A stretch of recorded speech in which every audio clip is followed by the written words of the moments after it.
नमस्कार मंडळी.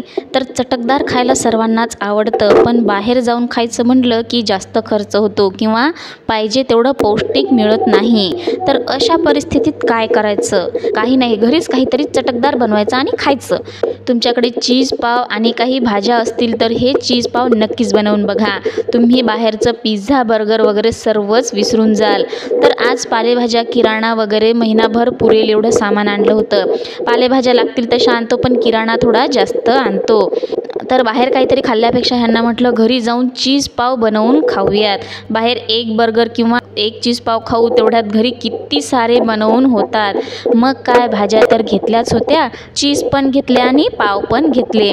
तर चीज पाव बनवण्यासाठी सर्वप्रथम मी इथे लसूण सोलून बारीक चिरून घेतलेला आहे. लसूण ठेचून नाही तर बारीक चिरूनच घ्यायचा, म्हणजे तो पाववर टाकायला सोपा जातो. त्यानंतर कांदा, टमाटे आणि ढोबळी मिरची चिरून घेतली. अजून भाज्या टाकायच्या असतील तर तुम्ही टाकू शकता. त्यानंतर कोथिंबीर पण मी बारीक चिरून घेतली आहे. टमाटे आणि ढोबळी मिरची चिरताना त्यातील बिया काढून टाकल्या.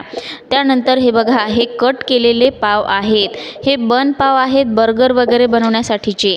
तीळ पण यावर आधीच आहेत टाकलेले. साधे पाव असतील तुमच्याकडे तर ते मध्यभागी कापून घ्यायचे आणि त्यामध्ये एक पाववर ह्या सर्व साहित्य टाकून घ्यायचं. दुसरा पाव मग नंतर वरतून ठेवायचा आहे. तर सगळ्यात अगोदर कांदा टाकून घ्यायचा. त्यानंतर टमाटे, बारीक चिरलेला लसूण, ढोबळी मिरची, कोथिंबीर, चिली फ्लेक्स आणि चवीनुसार मीठ टाकून घ्यायचं. चिली फ्लेक्स नसतील तर साधी चटणीसुद्धा थोडीशी टाकू शकता आणि काळी मिरीची पूड असेल तर ते पण टाकू शकता. त्याने पण चव छान येते. माझ्याकडे काळी मिरीची पावडर नव्हती त्यामुळे मी स्किप केलं. त्यावर मी किसलेला मोझरेला चीज टाकत आहे. चीज पाव आहेत त्यामुळे चीज थोडं जास्त होत आहे आणि जास्त चीजमुळे चव पण चटकदार होते. तर त्यावर परत एक ढोबळी मिरचीची लेयर करत आहे. यामध्ये ढोबळी मिरची आणि चीज हे दोन मेन इन्ग्रेडियंट्स आहेत. इथे एका बाजूला मी उरलेला टमाटे आणि जे साहित्य होतं ते सर्व टाकलं आणि त्यावर पण थोडंसं चीज टाकलं. ढोबळी मिरचीची परत टाकून झाली की मग त्यावर चिली फ्लेक्स आणि थोडंसं मीठ टाकलं.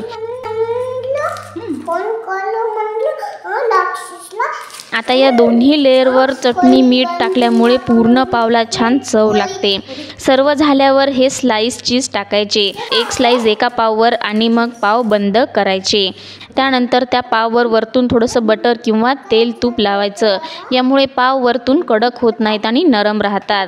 आणि मग त्यावर थोडेसे तीळ टाकायचे. तीळ या पाववर अगोदरच होते त्यामुळे मी टाकलेले नाही आहेत. तुम्ही काळे किंवा पांढरे जे असतील ते तीळ टाकू शकता, नसल्यास ते वगळले तरी चालतील. अवनमध्ये मी हे 7 मिनटं शिजवून घेतलेलं आहे.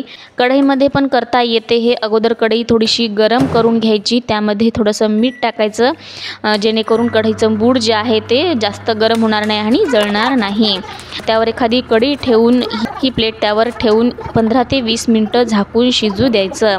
त्यानंतर मध्ये एकदा बघून घ्यायचं. चीज जर पातळ झालं असेल, भाज्या शिजलेल्या असतील तर मग काढून घ्यायचं आणि खायचं मस्त गरमागरम. खाण्यापिण्याच्या बाबतीत फार जास्त काही विचार करायचा नाही. तब्येतीला योग्य तेच खायचं आणि काम करायचे. काम भरपूर असले की मग बरोबर पचतं सर्व. ज्यांना काही काम नाही त्यांना थोडा विचार करावा लागतो भारीचं काही खाण्याअगोदर. तर मंडळी, घरी बनवलेला चीज पाव कसा वाटला नक्की सांगा आणि एकदा नक्की ट्राय करा.